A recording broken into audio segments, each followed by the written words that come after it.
Japan इदां दा एक कंट्री है या वो स्टाइल ऑफ वर्क इदां दा हैगा जिहड़ा बहुत सालों तो वो इवॉल्व हुंदा जा रहा पीढ़ियां दर पीढ़ियां तो उन्होंने तक कल्चर च है उन्होंने मतलब साढ़े इत्थे तो फिर भी आप जब मुड़ के देखते हैं छोटे टैटू आते हैं छोटे सिंबल्स नज़र आ जाते हैं जिदा तुम चिन्ह ते कह रहे हो कि इसकी बांह पर कुछ लिखा होया है वो सारी चीज़ें नज़र आती है बट जैपनीज़ विच उन्होंने उन्होंने इन्ना सीरीयसली लिता है कि वो पूरी पूरी बॉडीज़ ते टैटूज कराते हैं जिन्होंने आप बॉडी सूट्स कहते हैं।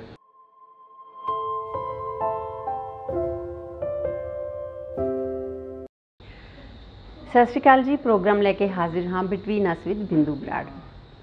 कहते कोई भी काम करना होवे तां उहदे लई पैशन बहुत ज़रूरी है पर कुछ काम इहो ਜਿਹੇ हुंदे जिन्हां दे पैशन दे नाल पेशेंस भी बहुत ज़रूरी हुंदा है। मैं छोटी हुंदी देखदी हुंदी सी कि मेरे वड्डे सिस्टर जिहड़े सीगे किदां ओह चादरां कढ़दे सी दरियां बुनदे सी तां बड़े पेशेंस नाल काम करदे सी पर वो जदों चादर ते बूटियां पाउंदे सी जां कुछ भी इदां दा करदे सी तो उन्होंने जरा भी ध्यान इधर उधर होया नहीं जरा भी उन्होंने धक्का लग्या नहीं तो जी सूई होंदी सी उन्होंने वज जाती सी पर तुसी सोचो कि वह तो चादर सी जे तुसी किसी दी बॉडी ते आर्ट कर रहे हो तो वो किन्ना पेशेंस चाहिए होगा। तो मैं तुहानूं अज इहो जी आर्टिस्ट नाल मिला रही हाँ। अज दे साडे artist tattoo artist Rishabh Narang ji जिहड़े कि अज मैनूं अपनी गलबात दसणगे किन्नी उन्हां दी पहुँच है किन्नी उन्हां दा पेशेंस है। पेशेंस की मैं गल कीती सी तां असीं पेशेंस ही उन्हां नूं पुछांगे कि किन्ने पेशेंस नाल वो चलदे आ ये काम किवें उन्होंने स्टार्ट किया। चलो अज मिलदी आ मैं ज़्यादा ना ही बोला मैनूं लगदा मैं ओवर बोल रही करके थोड़ा जी गड़बड़ हो रही है। ऋषभ सत श्री अकाल स्वागत है। सत श्री अकाल जी और किदां ठीक ठाक हो? बिल्कुल ठीक। एक्चुअली मैं थोड़ी इन्नी तारीफ करना चाहती सी ना मैं गड़बड़ हो रही अज नहीं thank you so much for the kind words. हाँ बड़ा चंगा लग रहा तुहानूं मिल के। Same here thank you. हाँ टाइम थोड़े तो मैं पहला भी लिया सी बट अपनी मुलाकात नहीं हो सकी। हाँ जी सो अज मिले तो बहुत ही चंगा लगा। कहते जब सही टाइम आता चीज़ां हो जांदियां ने। बिल्कुल बिल्कुल बिल्कुल। सो अज वो सही टाइम है। हाँ जी जे मैं टैटूज़ की गल करा तो मैनू लगता कि बिफोर क्राइस्ट जीसस क्राइस्ट के बर्थ तो भी पहला दे आ टैटूज़ जिहड़े अपने होंद च आए आ। हाँ जी ईवन इजिप्ट दे विच जिहड़ियां मम्मीज़ देखियां गईयां सीगियां मिलियां सी उन्हां दी बॉडी ते भी टैटूज़ मिले सी है ना। कुछ उहदे बारे दसोगे तुहानूं है कुछ इहदे बारे नॉलेज? तो कहते कि भी टैटूज़ इन्ना ओल्ड फॉर्म ऑफ आर्ट है ओल्डेस्ट फॉर्म ऑफ आर्ट है कि जब साढ़े कोल कोई टूल्स नहीं सीगे उस टाइम भी लोगों की बॉडी ते टैटूज़ सीगे मार्किंग सीगियां अलग अलग ट्राइब्स सीगियां अलग अलग जगह के लोग सीगे अपनी मार्किंग लई वो टैटूज़ करते सीगे। सो इन्ना ओल्ड फॉर्म ऑफ आर्ट अज तक जो चलता आ रहा है तो उन्होंने जब आप कंटिन्यू कर रहे हैं वो बेसिकली एक तरीके का फीलिंग आती है कि एक लैगेसी किसी ने शुरू की सी वो असीं उन्होंने कंटिन्यू करी जा रहे हैं तो अगे जिन्ने होर साडे नाल जिहड़े होर सिखदे ने या होर जिहड़ी नई जनरेशन आ रही है या जो टैटू करवा भी रहे हैं वो सारे उस लैगेसी नूं हौली हौली अगे करके लैके जा रहे हैं।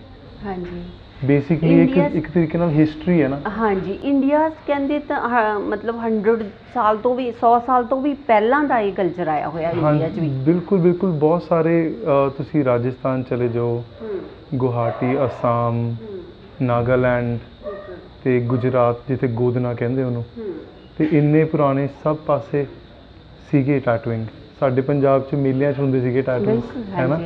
मेरे डैड दे हत्थ इत्थे बनया होया एक टैटू मैं किन्ने लोगों को मिलदा बजुर्गों उन्होंने पुराने पुराने टैटू बने होंदे ने ते एग्जिस्टेंस तो बहुत टाइम तो हैगी है सीगी है ना पर विच मैनूं लगदा एक जनरेशन विच इदां दी आई सी जिन्हें टैटूज़ उन्हें नहीं कराए जिद्दां साडे पेरेंट्स तो पहलां वाली जनरेशन तक बहुत टैटूइंग होंदी सीगी बट साडे पेरेंट्स वाली जनरेशन मैनूं इदां लगदा उन्होंने बस थोड़ा जिहा टेस्ट किया टैटूइंग का पर वो अगे ज़्यादा किया नहीं उन्होंने क्योंकि सारे पढ़न लिखन लग गए जॉब्स पै गए लाइफ चेंज हो गई लाइफ दी नीड्स चेंज हो गई तो हुण इंडिया विच जिद्दां टैटूइंग वापस आया बहुत प्रोफैशनली बहुत स्ट्रोंग स्टेटमेंट है तो हुण जिन्ना यूथ है एंड ना कि यूथ मतलब जिन्ने वड्डे भी ने बजुर्ग भी ने वो भी कई बार आते टैटूज़ कराते हैं।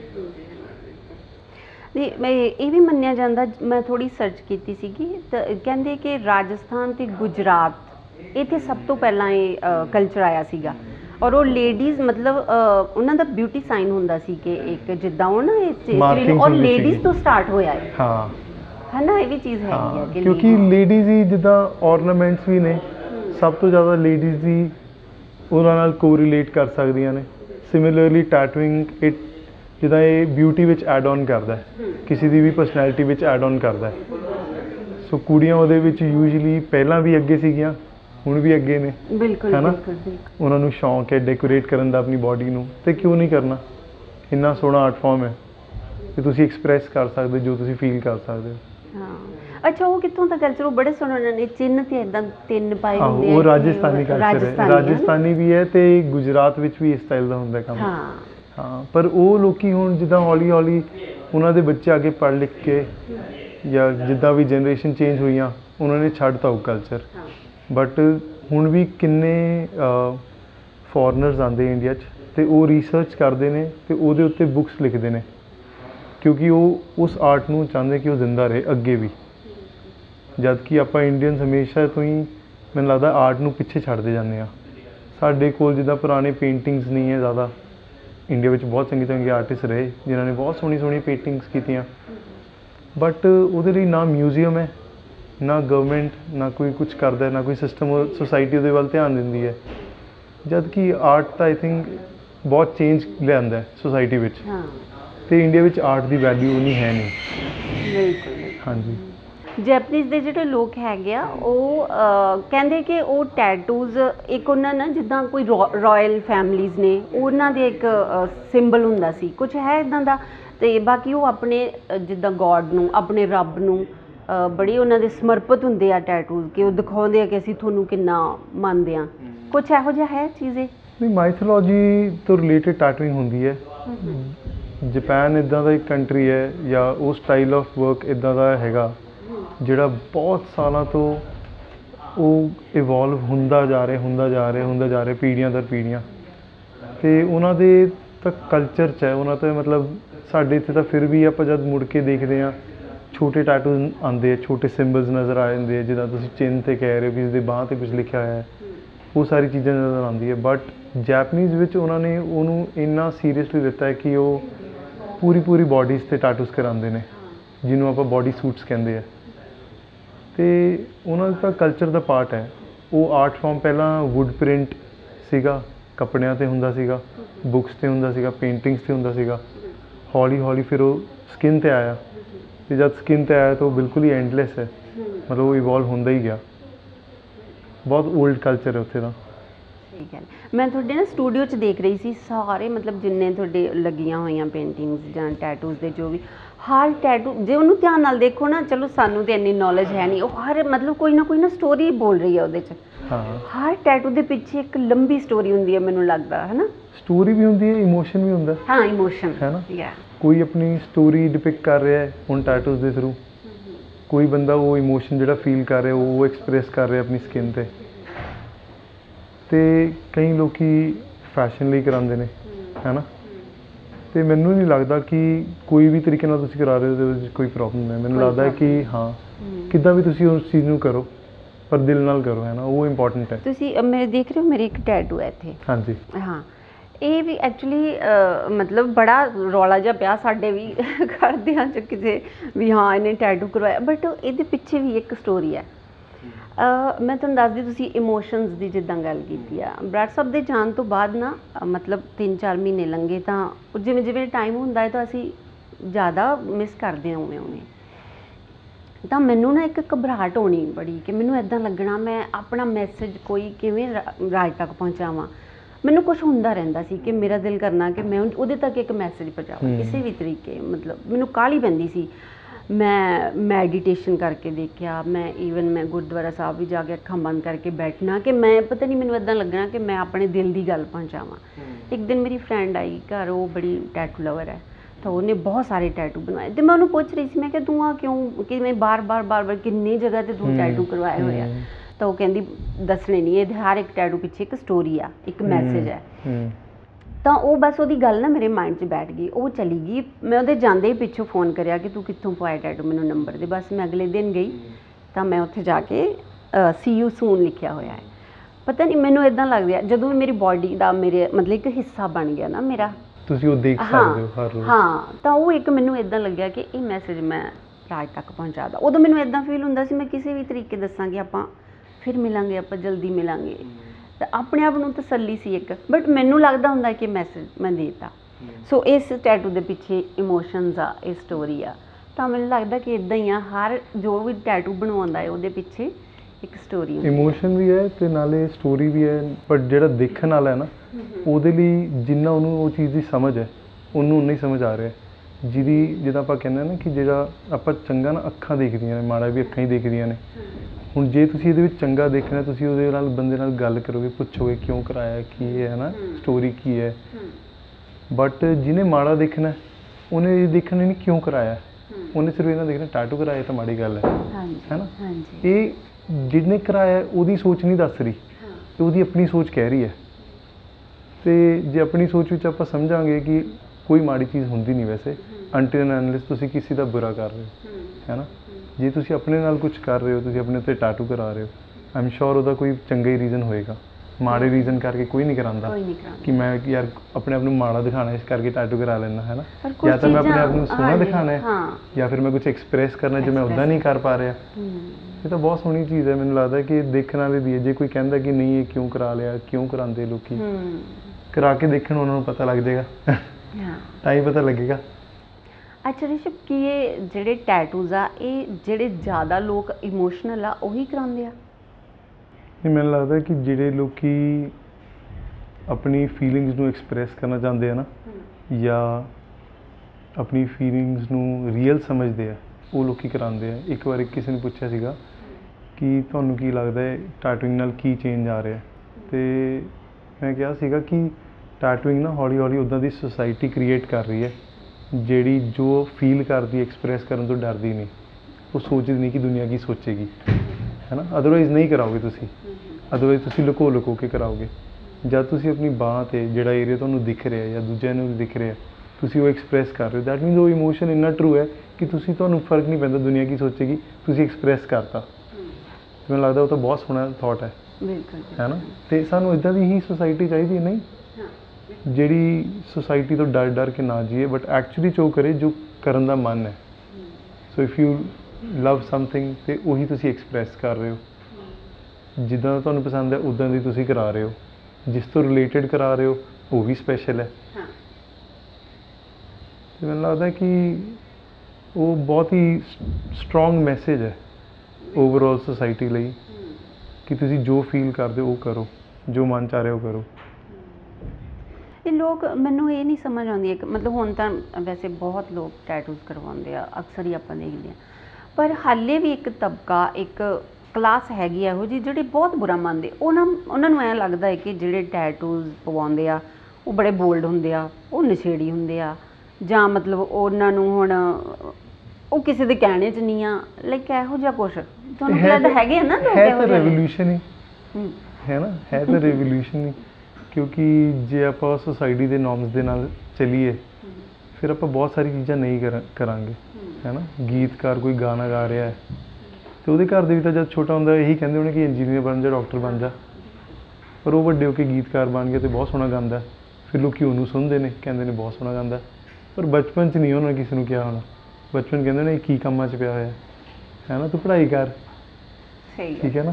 ਅਤੇ ਜਦ ਆਪਾਂ ਟੈਟੂਇੰਗ ਕਰਦੇ ਹਾਂ ਜਾਂ ਕਰਾਉਂਦੇ ਹਾਂ ਅਤੇ ਉਹ ਵੀ ਉਹੀ ਫੀਲਿੰਗ ਹੈ ਕਿ ਲੋਕਾਂ ਨੇ ਕਹਿਣਾ ਕਿਉਂ ਕਰ ਰਿਹਾ, ਪਰ ਉਹਨੂੰ ਪਤਾ ਹੈ ਕਿਉਂ ਕਰ ਰਿਹਾ। ਉਹਨੂੰ ਜਿੱਥੇ ਫੀਲਿੰਗ ਆ ਰਹੀ, ਜਿੱਥੇ ਕਾਲਿੰਗ ਆ ਰਹੀ ਹੈ ਉਹੀ ਉਹ ਕਰ ਰਿਹਾ, ਅਤੇ ਉਹੀ ਕਰਨਾ ਵੀ ਚਾਹੀਦਾ। ਐਜ਼ ਆਈ ਆਲਵੇਜ਼ ਸੇ ਕਿ ਅਨਲੈਸ ਐਂਡ ਅੰਟਿਲ ਤੁਸੀਂ ਕਿਸੇ ਨੂੰ ਹਰਟ ਕਰ ਰਹੇ ਹੋ ਆਪਣੇ ਐਕਸ਼ਨਸ ਨਾਲ, ਉਹ ਚੀਜ਼ ਠੀਕ ਨਹੀਂ ਹੈ। ਹੁਣ ਮੈਨੂੰ ਮਨ ਕਰੇ ਕਿਸੇ ਨੂੰ ਮਾਰਨਾ ਹੈ, ਉਹ ਗਲਤ ਹੈ, ਯੂ ਨੋ। ਬਟ ਜੇ ਮੈਂ ਕੁਛ ਆਪਣੇ ਲਈ ਕਰ ਰਿਹਾ ਜਿਹਦੇ ਵਿੱਚ ਮੈਨੂੰ ਖੁਸ਼ੀ ਮਿਲਦੀ ਹੈ, ਉਹ ਤਾਂ ਕਰਨਾ ਚਾਹੀਦਾ ਮੈਨੂੰ ਲੱਗਦਾ। ਪਰ ਬੜਾ ਜਿਹੜੀ ਆਪਦੀ ਸੋਚ ਜਾਂ ਆਪਦੀ ਫੀਲਿੰਗਸ ਤੁਸੀਂ ਐਕਸਪ੍ਰੈਸ ਨਹੀਂ ਕਰ ਸਕਦੇ, ਕਈ ਵਾਰੀ ਕਿਸੇ ਨੂੰ ਦੱਸ ਨਹੀਂ ਸਕਦੇ, ਜਿੱਦਾਂ ਕਿ ਹੁਣ ਮੈਂ ਹੋਰ ਕਿਸੇ ਨੂੰ ਕੁਛ ਨਹੀਂ ਸੀ ਦੱਸ ਸਕਦੀ, ਤਾਂ ਉਸ ਚੀਜ਼ ਨੂੰ ਆਪਣੀ ਬਾਡੀ 'ਤੇ ਤੁਸੀਂ ਲਿਖਵਾ ਕੇ ਇੱਕ ਹਿੱਸਾ ਬਣਾ ਲੈਂਦੇ ਹੋ, ਤਾਂ ਉਹ ਜੋ ਮਤਲਬ ਉਸ ਤੋਂ ਬਾਅਦ ਜਿਹੜੀ ਤੁਹਾਨੂੰ ਸੰਤੁਸ਼ਟੀ ਮਿਲਦੀ ਹੈ ਨਾ, ਆਤਮਿਕ ਸੰਤੁਸ਼ਟੀ, ਇਹ ਮਤਲਬ ਟੈਟੂ ਕਰਾ ਕੇ ਹੀ ਪਤਾ ਲੱਗਦਾ। ਉਹੀ ਜਦ ਤੱਕ ਤੁਸੀਂ ਪਾਣੀ 'ਚ ਗਏ ਨਹੀਂ ਤੁਹਾਨੂੰ ਪਤਾ ਨਹੀਂ ਲੱਗਣਾ ਉਹਦਾ ਕਿੱਦਾਂ।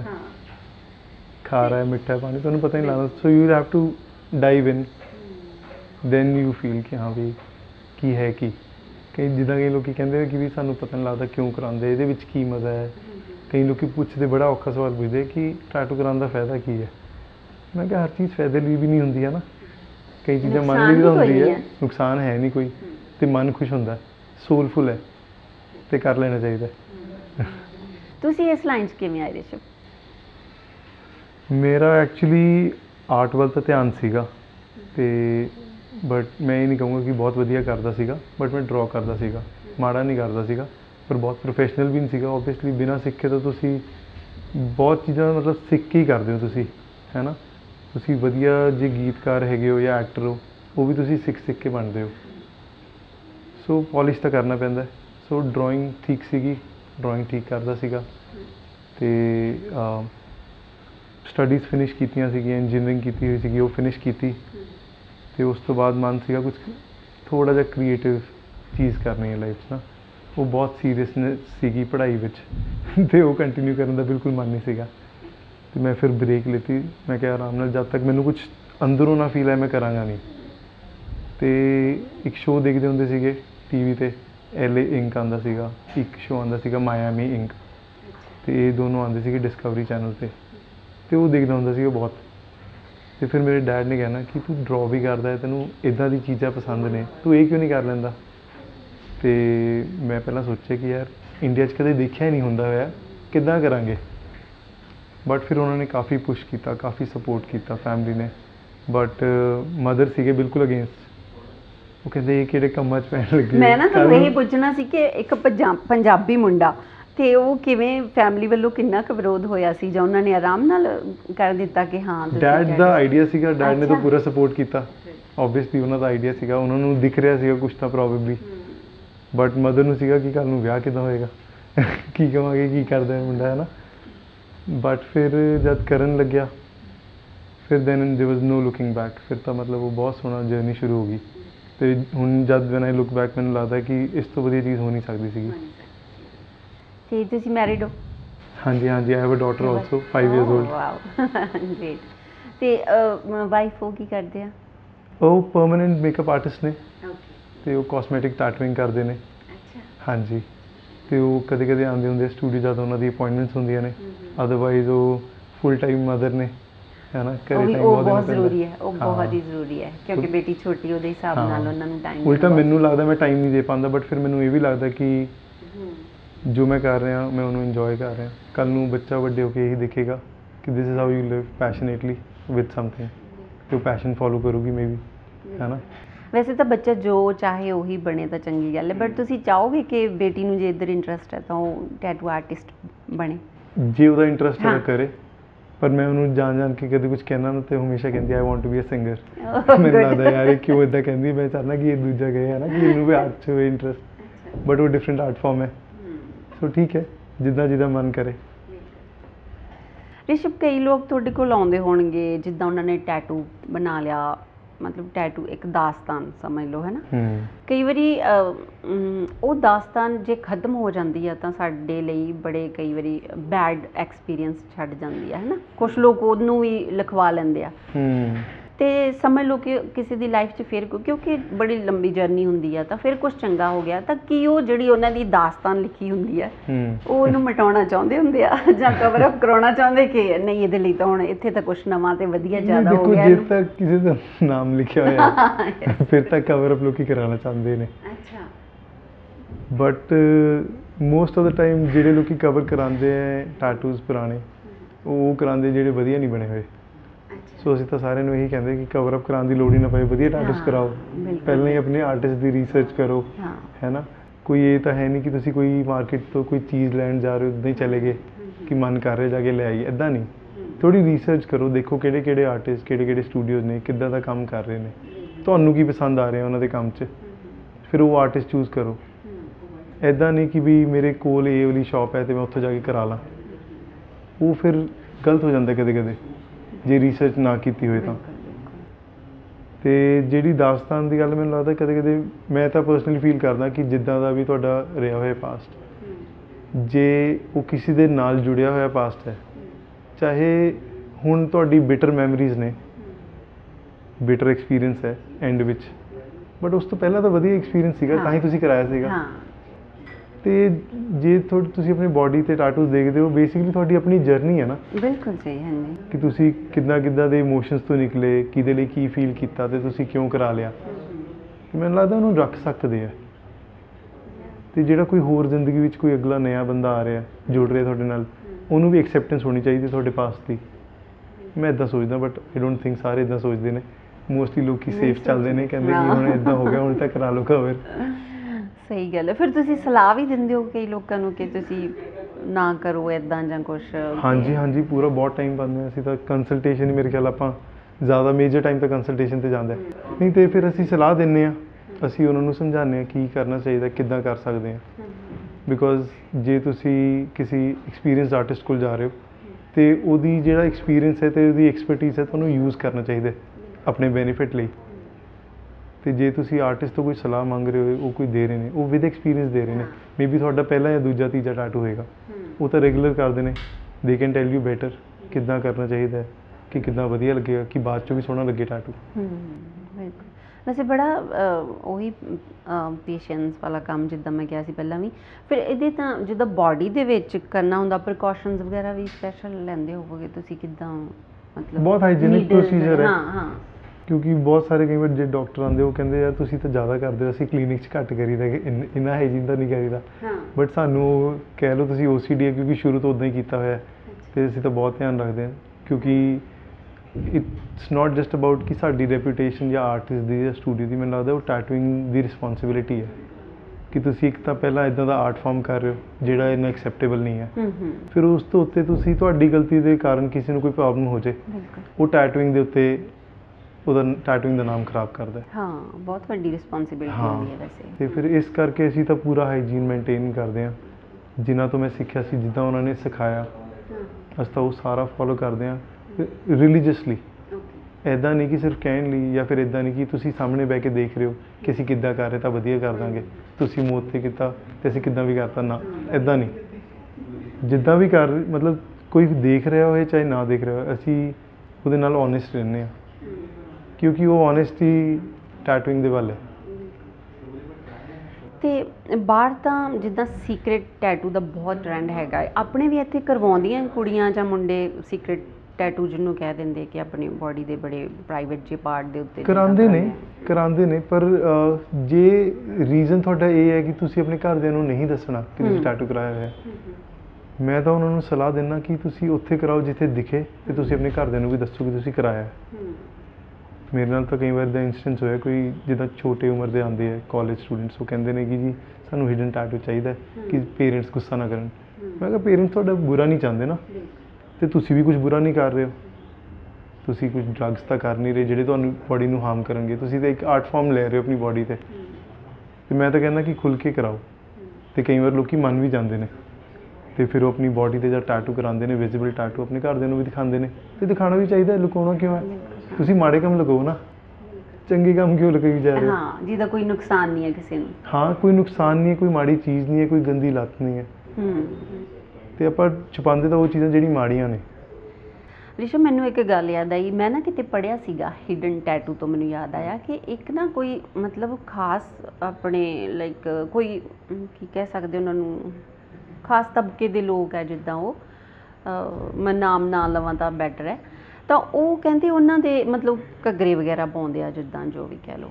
ਤਾਂ ਉਹ ਕਹਿੰਦੇ ਕਿ ਉਹਨਾਂ ਦੇ ਨਾ ਜਿਹੜੀਆਂ ਲੇਡੀਜ਼ ਹੁੰਦੀਆਂ, ਗਰਲਸ, ਜਦੋਂ ਗਰਲਸ ਹੁੰਦੀਆਂ ਆ ਉਹ ਵਿਆਹ ਤੋਂ ਪਹਿਲਾਂ, ਉਹ ਇੱਕ ਨਾ ਮਤਲਬ ਇੱਦਾਂ ਹਿਡਨ ਟੈਟੂ ਬਣਵਾਉਂਦੀਆਂ ਘੱਗਰੀ ਦੇ, ਉਹਨਾਂ ਦੇ ਜਿੱਥੇ ਉਹ ਘੱਗਰੀ ਬੰਨ੍ਹਦੀਆਂ ਨਾ ਉੱਥੇ ਨੀਚੇ ਹੁੰਦਾ ਹੈ ਉਹ, ਔਰ ਉਹ ਇੰਨਾ ਸੀਕਰੇਟ ਹੁੰਦਾ ਹੈ ਕਿ ਉਹ ਉਸ ਟੈਟੂ ਨੂੰ ਕੋਈ ਵੀ ਨਹੀਂ ਦੇਖ ਸਕਦਾ। ਈਵਨ ਉਹ ਜੋ ਮਰਜ਼ੀ ਉੱਥੇ ਜਿਹਦਾ ਮਰਜ਼ੀ ਨਾਮ ਲਿਖਾ ਸਕਦੀਆਂ ਹੈ, ਜਿੱਦਾਂ ਵੀ, ਮਤਲਬ ਉਹ ਬੜਾ ਸੀਕਰੇਟ ਹੁੰਦਾ ਆ ਉਹ। ਈਵਨ ਉਹਨਾਂ ਦਾ ਹਸਬੈਂਡ ਵੀ ਨਹੀਂ ਉਹ ਦੇਖ ਸਕਦਾ, ਕਿਉਂਕਿ ਉਹ ਲੋਕ ਲਫ਼ਜ਼ ਥੋੜ੍ਹੇ ਜਿਹੇ ਬੋਲਡ ਹੋ ਜਾਣੇ ਆ, ਮੀਨਜ਼ ਉਹ ਘੱਗਰੀ ਉਤਾਰਦੀਆਂ ਹੀ ਨਹੀਂ। ਲਾਈਕ ਉਹਨਾਂ ਨੇ ਮਤਲਬ ਕਿਸੇ ਨੂੰ ਇਜਾਜ਼ਤ ਹੀ ਨਹੀਂ ਆ ਉਹਨਾਂ ਦੇ ਕਲਚਰ ਦੇ ਵਿੱਚ ਕਿ ਉਹ ਵਾਲਾ ਟੈਟੂ ਕੋਈ ਉਹਨਾਂ ਦਾ ਦੇਖੇ। ਅਤੇ ਮੈਂ ਨਾ ਇਹ ਪੜ੍ਹਿਆ ਸੀਗਾ ਕਿਤੇ, ਹੁਣ ਪਤਾ ਨਹੀਂ ਇਹ ਗੱਲ ਸੱਚੀ ਹੈ ਜਾਂ ਨਹੀਂ, ਮੈਂ ਨਹੀਂ ਕਹਿੰਦੀ ਕਿ ਹਾਂ ਇੱਦਾਂ ਹੀ ਹੁੰਦਾ ਆ। ਹੋ ਸਕਦਾ ਨਾਮ ਹੀ ਹੁੰਦਾ ਹੋਵੇ, ਬਟ ਮੈਂ ਕਿਤੇ ਪੜ੍ਹੀ ਸੀਗੀ ਗੱਲ, ਤਾਂ ਮੈਨੂੰ ਬੜਾ ਲੱਗਿਆ ਅਜੀਬ ਕਿ ਮਤਲਬ ਉਹ ਜਿਹੜੇ ਉਸ ਭਾਈਚਾਰੇ ਦੇ ਲੋਕ ਹੈਗੇ ਆ, ਉਹਨਾਂ ਨੇ ਵੀ ਇਸ ਚੀਜ਼ ਦੀ ਇਜਾਜ਼ਤ ਦਿੱਤੀ ਹੋਈ ਆ, ਕਿਉਂਕਿ ਸਾਰਿਆਂ ਨੂੰ ਹੀ ਪਤਾ ਹੋਊਗਾ ਕਿ ਇੱਕ ਹਿਡਨ ਟੈਟੂ ਬਣਦਾ ਹੈ, ਕੀ ਕਲਚਰ ਹੈ ਨਾ। ਤਾਂ ਇਹੋ ਜਿਹੇ ਵੀ ਕਲਚਰ ਹੋਰ ਬੜੇ ਹੈਗੇ ਆ ਟੈਟੂ ਨੂੰ ਲੈ ਕੇ, ਮੈਨੂੰ ਤਾਂ ਬੜਾ ਚੰਗੀ ਜੀ ਚੀਜ਼ ਬੜੇ ਲੱਗਦੀ। ਕਲਚਰ ਨੇ, ਬੜੇ ਟ੍ਰਾਈਬਸ ਨੇ, ਉਹਨਾਂ ਕੋਲ ਬੜਾ ਕੁਝ ਅਲੱਗ-ਅਲੱਗ ਹੈਗਾ ਦੱਸਣ ਨੂੰ, ਸਟੋਰੀਜ਼ ਨੇ ਤੇ ਉਹਨਾਂ ਦੇ ਆਪਣੇ ਟ੍ਰੈਡੀਸ਼ਨ ਨੇ। ਜਦ ਕੋਈ ਮੁੰਡਾ ਵੱਡਾ ਹੋ ਜਾਂਦਾ ਹੈ, ਉਹਦੀ ਉਮਰ ਹੋ ਜਾਂਦੀ ਹੈ ਵਿਆਹ ਲਈ, ਤੇ ਕਈ ਕਲਚਰਸ ਵਿੱਚ ਤਦ ਉਹ ਟੈਟੂ ਕਰਾਉਂਦੇ ਆ to become a man, pain ਲੈ ਕੇ, ਹੈ ਨਾ, ਪੇਨ ਸਹਿੰਦੇ ਨੇ, ਤੇ ਉਹਨਾਂ ਦੇ ਟੈਟੂਇੰਗ ਕਰਨ ਦਾ ਤਰੀਕਾ ਵੀ ਬਹੁਤ ਅਲੱਗ ਹੈ। ਹਾਂ, ਉਹ ਹੈਂਡ ਨਾਲ ਕਰਦੇ ਨੇ, ਮਤਲਬ ਅਸੀਂ ਤਾਂ ਜਿੱਦਾਂ ਆਪਾਂ ਵੀ ਹੈਂਡ ਨਾਲ ਕਰਦੇ, ਬਟ ਮਸ਼ੀਨ ਯੂਜ਼ ਕਰੀ ਦੀ ਹੈ। ਬਟ ਬਹੁਤ ਇੱਦਾਂ ਦੇ ਜਿਹਦੇ ਵਿੱਚ ਮਸ਼ੀਨ ਜਾਂ ਨੀਡਲ ਨਹੀਂ ਯੂਜ਼ ਹੁੰਦੀਆਂ, ਉਹਦੇ ਵਿੱਚ ਉਹਨਾਂ ਦੇ ਜਿਹੜੇ ਥੌਰਨਸ ਹੁੰਦੇ ਨੇ ਟਰੀਜ਼ ਦੇ, ਪਲਾਂਟਸ ਦੇ, ਉਹ ਯੂਜ਼ ਕਰਕੇ ਇੰਕ ਆਪਣੇ ਆਪ ਬਣਾ ਕੇ ਉਹ ਯੂਜ਼ ਕਰਦੇ ਨੇ। ਵਾਓ, ਹਾਂ, ਬਹੁਤ ਅਲੱਗ-ਅਲੱਗ ਕਲਚਰਸ ਨੇ, ਬਹੁਤ ਸੋਹਣੇ ਨੇ, ਜਿਨ੍ਹਾਂ ਤੇ ਸਰਚ ਕਰੋ ਤਾਂ ਈਵਨ ਜਿਹੜੇ ਹੁੰਦੇ ਆ ਜੰਗਲੀ ਲੋਕ, ਜਿਹੜੇ ਆਪਾਂ ਕੀ ਕਹਿੰਦੇ ਉਹਨਾਂ ਟ੍ਰਾਈਬਲਸ, ਹਾਂ, ਉਹ ਵੀ ਤਾਂ ਕਿੰਨੇ ਟੈਟੂਜ਼ ਵਗੈਰਾ ਉਹਨਾਂ ਦੇ ਬਣੇ ਹੁੰਦੇ ਆ, ਹੈ ਨਾ। ਤੇ ਉਹਨਾਂ ਦੀ ਸਾਰਿਆਂ ਦੀ ਮਾਰਕਿੰਗ ਹੁੰਦੀ ਹੈ ਨਾ, ਬਿਲਕੁਲ ਕਿ ਤੁਸੀਂ ਕਿਸ ਵਿਲੇਜ ਜਾਂ ਕਿਸ ਏਰੀਆ ਤੋਂ ਹੈਗੇ ਹੋ, ਤੇ ਅਲੱਗ-ਅਲੱਗ ਜਿੱਦਾਂ ਸੈਗਮੈਂਟਸ ਹੁੰਦੇ ਆ ਸੋਸਾਇਟੀ ਦੇ, ਤੁਸੀਂ ਕਿਹੜੀ ਸੋਸਾਇਟੀ ਤੋਂ ਬਿਲੋਂਗ ਕਰਦੇ ਹੋ। ਤੇ ਜਦ ਤੁਸੀਂ ਕੋਈ ਟੈਟੂ ਕਰਾਇਆ ਹੋਇਆ ਹੈ, ਤੇ ਜਿੱਦਾਂ ਕਈ ਲੋਕੀ ਬਾਹਰ ਕਲਚਰ ਹੈ, ਜਿੱਦਾਂ ਲੋਕੀ ਟੀਅਰ ਡ੍ਰੌਪ ਟੈਟੂ ਕਰਾਉਂਦੇ, ਜਿਹਦੇ ਵਿੱਚ ਉਹਨਾਂ ਨੂੰ ਕੋਈ ਰਿਗਰੈਟ ਹੈ, ਉਹਨਾਂ ਨੇ ਕੋਈ ਬਹੁਤ ਗਲਤ ਕੰਮ ਕੀਤਾ ਹੈ ਉਸ ਚੀਜ਼ ਦਾ। ਸੋ ਅਲੱਗ-ਅਲੱਗ ਨੇ, ਬਹੁਤ ਹਰ ਸੋਸਾਇਟੀ ਦਾ ਇੱਕ ਆਪਣਾ ਹੋਇਆ। ਸਾਡੇ ਇੱਥੇ ਜੇ ਕਲਚਰ ਹੋ ਜੇ ਬਹੁਤ ਆਉਣਾ ਹੈ ਹਜੇ ਅਸੀਂ ਬਹੁਤ ਸਿੱਖਣਾ ਹੈ, ਕ੍ਰੀਏਟ ਕਰਨਾ ਹੈ, ਆਪਣਾ ਹੀ ਕਲਚਰ ਕ੍ਰੀਏਟ ਹੌਲੀ-ਹੌਲੀ ਕਰਨਾ। ਅਤੇ ਜਿਹੜੇ ਕਲਚਰ ਆਲਰੇਡੀ ਐਗਜ਼ਿਸਟ ਕਰ ਰਹੇ ਨੇ, ਉਹਨਾਂ ਤੋਂ ਵੀ ਸਿੱਖ ਕੇ ਅਸੀਂ ਉਹ ਚੀਜ਼ ਅੱਗੇ ਲੈ ਕੇ ਆਉਣੀ ਹੈ, ਕਿ ਸਿਰਫ ਲਿਮਿਟ ਉਹ ਨਾ ਰਹੇ ਜਿਹੜਾ ਆਪਾਂ ਦੇਖ ਲਿਆ, ਬਟ ਉਹ ਵੀ ਜਿਹੜਾ ਸਾਰਿਆਂ ਨੇ ਨਹੀਂ ਦੇਖਿਆ, ਉਹਨਾਂ ਨੂੰ ਐਜੂਕੇਟ ਕਰਨਾ। ਤੁਹਾਡੇ ਕੋਲ ਕਿੰਨੀ ਕੁ ਤਰ੍ਹਾਂ ਦੇ ਟੈਟੂਜ਼ ਬਣਾਉਣ ਆ ਜਾਂਦੇ ਲੋਕ? ਕੋਈ ਲਾਈਕ ਮੈਨੂੰ ਲੱਗਦਾ ਬੜੇ ਹੁੰਦੇ ਇਮੋਸ਼ਨਸ, ਜਿੱਦਾਂ ਮਦਰ ਫਾਦਰ ਨੂੰ ਲੈ ਕੇ ਹੋ ਗਿਆ, ਲਵਰਸ ਨੂੰ ਲੈ ਕੇ ਹੋ ਗਿਆ, ਬੱਚਿਆਂ ਨੂੰ ਲੈ ਕੇ, ਨਫ਼ਰਤ, ਪਿਆਰ, ਸਭ ਕੁਝ ਕਿੰਨੀ ਕੁ ਤਰ੍ਹਾਂ ਦੇ ਆ ਜਾਂਦੇ? ਮੈਨੂੰ ਇੱਦਾਂ ਲੱਗਦਾ ਸਟਾਰਟਿੰਗ ਨਫ਼ਰਤ ਵਾਲਾ ਤਾਂ ਅੱਜ ਤੱਕ ਕੋਈ ਨਹੀਂ ਆਇਆ। ਹਾਂ, ਇਹ ਪਿਆਰ ਨਾਲ ਹੀ ਆਉਂਦੇ ਲੋਕ, ਹੈ ਨਾ, ਪਿਆਰ ਦਾ ਨਫ਼ਰਤ ਵਾਲਾ ਤਾਂ ਕੋਈ ਨਹੀਂ ਆਇਆ ਅਜੇ ਤੱਕ ਵੀ, ਜਾਂ ਕਿਸੇ ਡਿਕਟੇਟਰਸ਼ਿਪ ਦੇ ਅਗੇਂਸਟ ਕੋਈ ਨਫ਼ਰਤ ਹੋਏ ਤਾਂ ਉਹ ਕਰਾ ਲੇਗਾ, ਹੈ ਨਾ, ਬਟ ਅਦਰਵਾਈਜ਼ ਮੈਂ ਤਾਂ ਨਹੀਂ ਦੇਖਿਆ ਟੂ ਬੀ ਓਨੈਸਟ ਅਜੇ ਤੱਕ, ਨਾ ਐਕਸਪੀਰੀਅੰਸ ਕੀਤਾ। ਬਟ ਮੋਸਟਲੀ ਜਿਹੜੇ ਸਟਾਰਟਿੰਗ 'ਚ ਟੈਟੂਜ਼ ਕਰਾਉਂਦੇ ਆ, ਉਹ ਪੇਰੈਂਟਸ ਤੋਂ ਰਿਲੇਟਿਡ, ਬੱਚਿਆਂ ਤੋਂ ਰਿਲੇਟਿਡ, ਸਿਬਲਿੰਗਸ ਤੋਂ ਰਿਲੇਟਿਡ ਕਰਾਉਂਦੇ ਨੇ, ਬਟ ਉਹ ਮੈਨੂੰ ਲੱਗਦਾ ਕਿ ਇੱਕ ਸਿਰਫ ਸਟਾਰਟਿੰਗ ਹੈ। ਉਹ ਇੱਕ ਸਿਰਫ ਆਪਾਂ ਕਦੇ ਆਪਣੇ ਆਪ ਨੂੰ ਨਾ ਸਾਨੂੰ ਕਦੇ ਆਪਣੇ ਆਪ ਨੂੰ ਵੈਲੀਡੇਟ ਕਰਨਾ ਪੈਂਦਾ, ਆਪਣੇ ਥੋਟਸ, ਕਿ ਮੈਨੂੰ ਇਹ ਕਰਨਾ ਅਤੇ ਕਿਉਂ ਕਰਨਾ ਯਾਰ, ਕੋਈ ਰੀਜ਼ਨ ਚਾਹੀਦਾ ਹੁੰਦਾ। ਬਟ ਹੌਲੀ ਹੌਲੀ ਨਾ ਉਹ ਰੀਜ਼ਨ ਚੇਂਜ ਹੋ ਜਾਂਦਾ, ਹੌਲੀ ਹੌਲੀ ਉਹ ਰੀਜ਼ਨ ਬੋਡੀ ਆਰਟ ਬਣ ਜਾਂਦਾ, ਐਕਸਪ੍ਰੈਸ਼ਨ ਬਣ ਜਾਂਦਾ। ਪਰ ਸਟਾਰਟਿੰਗ ਲਈ ਉਹ ਸਿਰਫ ਇੱਕ ਰੀਜ਼ਨ ਹੁੰਦਾ, ਬਹਾਨਾ ਚਾਹੀਦਾ, ਕਿ ਜਿੱਦਾਂ ਕੋਈ ਛੋਟਾ ਬੱਚਾ ਹੈ, ਮਤਲਬ ਛੋਟਾ ਬੱਚਾ ਕਹਿ ਰਹੇ ਹਾਂ ਕਿ ਜਿੱਦਾਂ ਕੋਈ ਨਵੇਂ ਕਾਲਜ ਸਟੂਡੈਂਟ ਹੈ, ਉਹਨੇ ਹੁਣ ਟੈਟੂ ਕਰਾਉਣਾ, ਉਹਨੂੰ ਸਮਝ ਨਹੀਂ ਆ ਰਿਹਾ ਕੀ ਕਰਾਏ, ਉਹ ਆਪਣੇ ਪੇਰੈਂਟਸ ਦੇ ਲਈ ਕੁਝ ਕਰਾ ਲੂਗਾ। ਇੱਦਾਂ ਨਹੀਂ ਕਿ ਪਿਆਰ ਹੋਣਾ ਹੈ, ਪਿਆਰ ਤਾਂ ਪਹਿਲਾਂ ਵੀ ਸੀਗਾ, ਪਰ ਹੁਣ ਉਹਨੂੰ ਟੈਟੂ ਕਰਾਉਣ ਦਾ ਮਨ ਹੈ ਅਤੇ ਉਹਨੂੰ ਸਮਝ ਨਹੀਂ ਆ ਰਿਹਾ ਕੀ ਕਰਾਏ, ਅਤੇ ਉਹ ਚੀਜ਼ ਸੇਫ ਜੀ ਕਰਾ ਲੇਗਾ ਕਿ ਵੀ ਪੇਰੈਂਟਸ ਰਿਲੇਟਿਡ ਕਰਾਇਆ, ਇਹਦੇ ਵਿੱਚ ਤਾਂ ਕੁਛ ਉੱਦਾਂ ਵੀ ਮਾੜਾ ਨਹੀਂ ਹੈ ਨਾ, ਉਹ ਪਿਆਰ ਐਕਸਪ੍ਰੈਸ ਕਰ ਰਿਹਾ। ਬਟ ਹੌਲੀ ਹੌਲੀ ਉਹ ਚੇਂਜ ਹੋ ਕੇ ਆਰਟ ਫਾਰਮ ਵਿੱਚ ਕਨਵਰਟ ਹੋ ਜਾਂਦਾ। ਫਿਰ ਜਦ ਬੰਦਾ ਰੈਗੂਲਰ ਟੈਟੂਇੰਗ ਕਰਾਉਂਦਾ, ਫਿਰ ਉਹ ਸਿਰਫ ਕਿਸੇ ਸਿਬਲਿੰਗ ਜਾਂ ਪੇਰੈਂਟ ਬੱਚਿਆਂ ਲਈ ਨਹੀਂ ਕਰਾਉਂਦਾ, ਫਿਰ ਉਹ ਆਪਣੇ ਲਈ ਕਰਾਉਂਦਾ। ਐਕਚੁਅਲੀ 'ਚ ਪਹਿਲਾਂ ਵਾਲਾ ਵੀ ਉਹਨੇ ਆਪਣੇ ਲਈ ਕਰਾਇਆ ਹੁੰਦਾ, ਪਰ ਪਹਿਲੇ ਵਾਲੇ ਲਈ ਉਹ ਰੀਜ਼ਨ ਲੱਭ ਰਿਹਾ ਹੁੰਦਾ, ਮੈਨੂੰ ਇਹ ਫੀਲ ਹੁੰਦਾ। ਸਹੀ ਗੱਲ ਹੈ। ਅਤੇ ਹੁਣ ਤੱਕ ਸਭ ਤੋਂ ਵੱਡਾ ਟੈਟੂ ਤੁਸੀਂ ਕਿਹੜਾ ਕੀਤਾ? ਕਿੰਨੇ ਕੁ ਦਿਨ ਲੱਗ ਜਾਂਦੇ ਵੱਡਾ ਟੈਟੂ ਕਰਨ ਦੇ? ਦੇਖੋ, ਟੈਟੂਇੰਗ ਵਿੱਚ ਬਾਡੀ ਸੂਟ ਇੱਕ ਇੱਦਾਂ ਦੀ ਚੀਜ਼ ਹੈ ਜਿਹਦੇ ਵਿੱਚ ਜੋ ਮੈਕਸੀਮਮ ਟਾਈਮ ਲੈਂਦੀ ਹੈ ਬਾਡੀ ਸੂਟ, ਜੇ ਤੁਸੀਂ ਕਰਾ ਰਹੇ ਹੋ ਤਾਂ। ਅਤੇ ਉਹਦੇ ਵਿੱਚ ਮਹੀਨੇ ਨਹੀਂ, ਦਿਨ ਨਹੀਂ, ਸਾਲ ਲੱਗ ਜਾਂਦੇ ਨੇ। ਹਾਂਜੀ, 6 ਸਾਲ, 10 ਸਾਲ ਲੱਗ ਜਾਂਦੇ ਇੱਕ ਬਾਡੀ ਸੂਟ ਨੂੰ ਕਰਨ ਨੂੰ। ਡਿਪੈਂਡ ਕਰਦਾ ਇਹ ਮੈਨੂੰ ਬਿਲਕੁਲ ਨਵੀਂ ਗੱਲ ਪਤਾ ਲੱਗੀ ਹੈ ਕਿ ਇੰਨਾ ਟਾਈਮ ਲੱਗਦਾ। ਹਾਂ, ਨਹੀਂ, ਮੈਂ ਸਾਡੇ 2 ਡਿਫਰੈਂਟ ਕਲਾਇੰਟਸ ਨੇ, ਬਾਈ ਚਾਂਸ ਦੋਨਾਂ ਦਾ ਨਾਮ ਹੀ ਕਰਨ ਹੈ, ਅਤੇ ਦੋਨੋਂ ਹੀ ਬਾਡੀ ਸੂਟਸ ਉਹਨਾਂ ਦੇ ਚੱਲ ਰਹੇ ਨੇ। ਇੱਕ ਤਾਂ ਹੋ ਗਿਆ, ਇੱਕ ਤਾਂ ਹਜੇ ਚੱਲ ਰਿਹਾ, ਅਤੇ ਦੋਨੋਂ ਹੀ ਇੱਕ ਦਿੱਲੀ ਤੋਂ ਆਉਂਦੇ ਨੇ, ਉਹ ਖੁਦ ਟੈਟੂ ਆਰਟਿਸਟ ਨੇ, ਇੱਕ ਬਠਿੰਡੇ ਤੋਂ ਆਉਂਦੇ ਨੇ, ਅਤੇ ਦੋਨੋਂ ਜਿਹੜੇ ਹੈਗੇ ਨੇ ਮੇਰੇ ਖਿਆਲ 6 ਸਾਲ ਹੋ ਗਏ ਇਨ ਮੇਕਿੰਗ, ਹੁਣ ਜਾ ਕੇ ਉਹ ਨੀਅਰ ਕੰਪਲੀਸ਼ਨ ਨੇ। ਕਿਉਂਕਿ ਉਹਦੇ ਵਿੱਚ ਕਵਰੇਜ, ਬੋਡੀ ਕਵਰੇਜ ਇੰਨਾ ਹੈ ਕਿ ਦੇਖਣ ਨੂੰ ਤਾਂ ਜਦ ਆਪਾਂ ਫੋਟੋਜ਼ ਦੇਖਦੇ ਸੀਗੇ ਪਹਿਲਾਂ ਵੀ, ਤੇ ਬੜਾ ਦੇਖ ਕੇ ਲੱਗਦਾ ਸੀਗਾ ਯਾਰ ਇਹ ਕਰਨਾ, ਇੱਦਾਂ ਕਰਨਾ ਹੈ ਨਾ, ਅਸੀਂ ਵੀ ਇੰਨਾ ਲਾਰਜ ਸਕੇਲ 'ਤੇ ਕੰਮ ਕਰਨਾ ਹੈ। ਪਰ ਜਦ ਕਰਨ ਬੈਠੇ ਤਾਂ ਪਤਾ ਲੱਗਦਾ ਕਿੰਨੇ ਘੰਟੇ, ਕਿੰਨੇ ਮਹੀਨੇ, ਕਿੰਨੇ ਸਾਲ ਨਿਕਲ ਜਾਂਦੇ ਨੇ ਉਹਨੂੰ ਹੌਲੀ ਹੌਲੀ ਕਵਰ ਇਕੱਠਾ ਕਰਨ ਨੂੰ। ਬੋਡੀ ਸੂਟਸ ਮਤਲਬ ਕਿ ਪੂਰੀ ਫੁੱਲ ਬੋਡੀ ਤੇ? ਫੁੱਲ ਬੋਡੀ, ਹਾਂਜੀ। ਉਹਨੂੰ ਤਾਂ ਇੰਨਾ ਟਾਈਮ ਲੱਗਣਾ ਹੀ ਆ। ਹਾਂ, ਕਿਉਂਕਿ ਛੋਟੇ ਜਿਹੇ ਟੈਟੂ ਕਰਨ ਜਾਂਦੇ ਆ ਉਹਦੇ ਵਿੱਚ ਵੀ ਟਾਈਮ ਲੱਗਦਾ ਨਾ। ਹਾਂਜੀ ਹਾਂਜੀ ਬਿਲਕੁਲ। ਤੇ ਮੈਨੂੰ ਲੱਗਦਾ ਉੱਦਾਂ ਵੀ ਜੋ ਚੀਜ਼ ਤੁਸੀਂ ਚੰਗੀ ਤਰ੍ਹਾਂ ਕਰਨੀ ਉਹ ਟਾਈਮ ਕੰਜ਼ਿਊਮਿੰਗ ਹੋਏਗੀ, ਹੈ ਨਾ। ਪੇਸ਼ੈਂਸ ਤਾਂ ਚਾਹੀਦੀ ਹੈ, ਆਰਾਮ ਨਾਲ ਤੁਸੀਂ ਕਰ ਦਿਓ। ਤੁਸੀਂ ਇਹਦਾ ਇੱਦਾਂ ਨਹੀਂ ਕਿ ਤੁਹਾਡੇ ਕੋਲ ਇਰੇਜ਼ਰ ਹੈ ਕਿ ਕੁਛ ਠੀਕ ਨਹੀਂ ਹੋਈ ਲਾਈਨ ਤੁਸੀਂ ਇਰੇਜ਼ ਕਰਤੀ, ਇੱਦਾਂ ਤਾਂ ਪੋਸੀਬਲ ਹੀ ਨਹੀਂ ਹੈ। ਸੋ ਜੋ ਵੀ ਹੈ ਉਹ ਵਨ ਟਾਈਮ ਹੈ। ਸੋ ਪੇਸ਼ੈਂਸ ਨਾਲ, ਪੂਰੀ ਤਸੱਲੀ ਨਾਲ ਕੀਤਾ ਜਾਏ, ਫਿਰ ਉਹਦੇ ਵਿੱਚ ਟਾਈਮ ਲੱਗੇਗਾ। ਜਲਦਬਾਜ਼ੀ ਵਾਲਾ ਕੰਮ ਫਿਰ ਜਲਦਬਾਜ਼ੀ ਵਾਲਾ ਹੈ।